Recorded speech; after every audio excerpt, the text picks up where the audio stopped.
Je vous propose une analyse de Tiger Woods.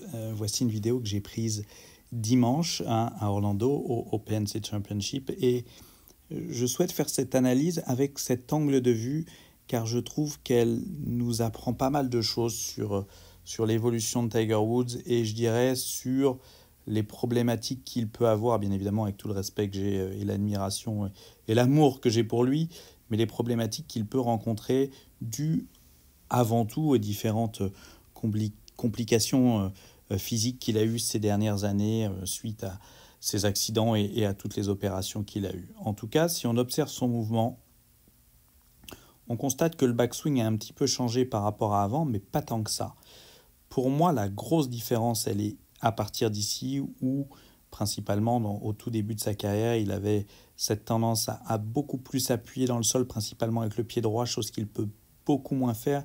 Et la deuxième chose, je trouve, dont on ne parle pas assez, c'est le fait qu'en plus d'utiliser le sol d'un point de vue vertical, il avait tendance à pousser sur son pied droit pour aller vers l'avant. Et qu'est-ce que l'on constate ici? C'est surtout pour moi cette position qui est un peu plus... j'ai pas envie de dire choquante parce que ça manquerait de respect pour le plus grand joueur de tous les temps, mais en tout cas une posture qui est un tout petit peu bloquée ici pour plusieurs raisons. La première raison, c'est effectivement son pied droit avec lequel il n'utilise pas assez pour aller vers l'avant, ce qui fait que malheureusement ici il a trop d'écart entre les deux genoux. Normalement dans cette position-là, le genou droit devrait être plus proche du genou gauche, ce qui l'aiderait aussi à avoir un bassin plus en rotation vers la cible qui lui permettrait de pouvoir avoir plus d'extension au niveau des bras. Et on sent de temps en temps qu'il a, et on le voit encore bien dans cette position-là, qu'il est un tout petit peu bloqué et qu'il a du mal à aller à la fois vers l'avant et à la fois en rotation. Et si on va chercher un des swings de Tiger Woods il y a des années, vous allez voir les quelques différences qu'il peut y avoir entre je dirais Tiger d'avant et Tiger d'aujourd'hui, qui n'est absolument pas le même, parce que bien évidemment à l'époque il était jeune et sans blessure, ce qui est moins le cas aujourd'hui. En tout cas, si on s'intéresse à ce qui se passe, et si on observe déjà le backswing, le haut du backswing, quelle différence nous allons pouvoir constater. Il avait à l'époque tendance à venir un peu plus sur son côté droit, et surtout en haut du backswing, on peut constater qu'il y avait plus de dissociation entre le haut et le bas. Plus de dissociation, qu'est-ce que ça signifie?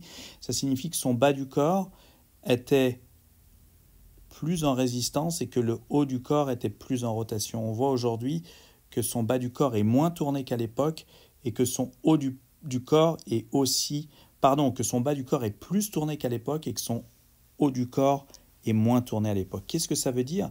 Ça veut tout simplement dire qu'il avait cette possibilité à l'époque de créer une torsion entre le bas et le haut. On le voit très bien d'ailleurs au niveau de sa chemisette ici.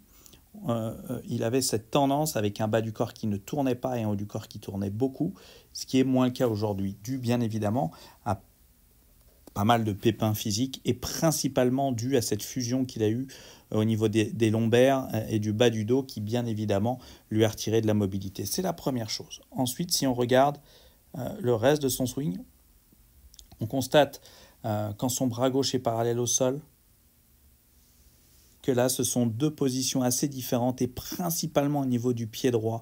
On voit vraiment que son pied droit ici venait pousser dans le sol, ce qui n'est plus le cas aujourd'hui, pour emmagasiner de l'énergie à l'époque, ce qui malheureusement, on voit bien ici, le pied droit venait pousser et on voit aujourd'hui pour la même position, allez, je vais rajouter une position ici, que le pied droit est vraiment au sol, ce qui signifie qu'il a pris moins de puissance dans le sol. Donc c'est vraiment un élément important. Et le deuxième élément pour moi très important, c'est qu'on voit ici que ses hanches, mais principalement son côté gauche, était déjà plus ouvert qu'aujourd'hui et donc que le bas du corps était plus rotatif, plus dynamique. Là aussi, je dirais que les deux éléments, ce sont deux éléments qui sont liés à ces problèmes physiques, que ça soit au niveau du bassin et comme je le disais précédemment, cette fusion qu'il y a eu au niveau des lombaires et ces différentes opérations qu'il a eues au niveau du dos. Et en ce qui concerne son pied droit, bien évidemment, malheureusement, son accident de voiture, et on le sait, toute cette jambe droite qui a été abîmée, et principalement cette cheville droite, qui elle aussi vient d'avoir une fusion et qui bien évidemment lui retire de la mobilité et de la force. Donc on voit là deux images extrêmement différentes, et si on va un petit peu plus loin dans l'analyse, on va aller jusqu'à l'impact. Et qu'est-ce que l'on constate à l'impact? On constate plusieurs choses. Un bas du corps.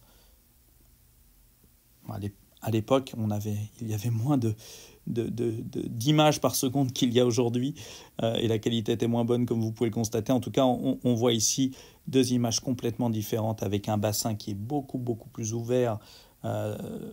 Ici, on voit une jambe gauche complètement en extension, et on constate aussi un bassin donc qui est moins ouvert ici, et on constate un pied droit qui était soulevé, un pied gauche qui s'était quasiment retiré du sol, en tout cas beaucoup plus d'énergie avec le bas du corps que malheureusement on voit aujourd'hui. Et si on continue, c'est là où l'image est encore plus frappante. Quand, on va dire, les bras sont parallèles au sol, qu'est-ce que l'on constate? On constate que à l'époque, le bassin était complètement face à la cible, que le genou droit se rapprochait du genou gauche,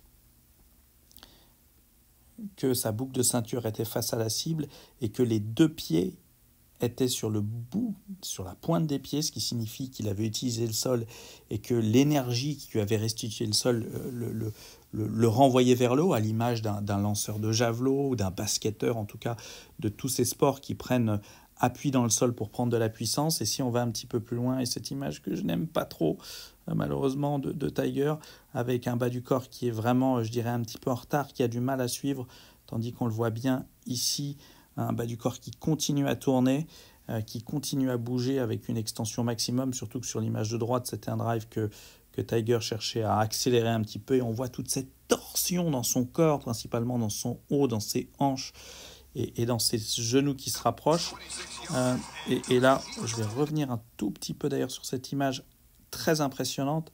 Et si on va ici, on voit que Tiger ici a du mal à continuer, a du mal à laisser aller le bas du corps, et avec un finish moins en torsion qu'à l'époque.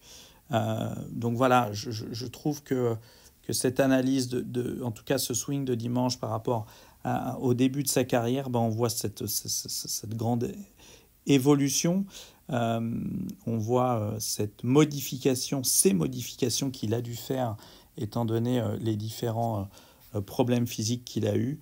Et malgré tout ça, Tiger Woods reste le plus grand joueur de tous les temps et arrive à être encore compétitif et, croyez-moi, à taper des drives très longs et très droits.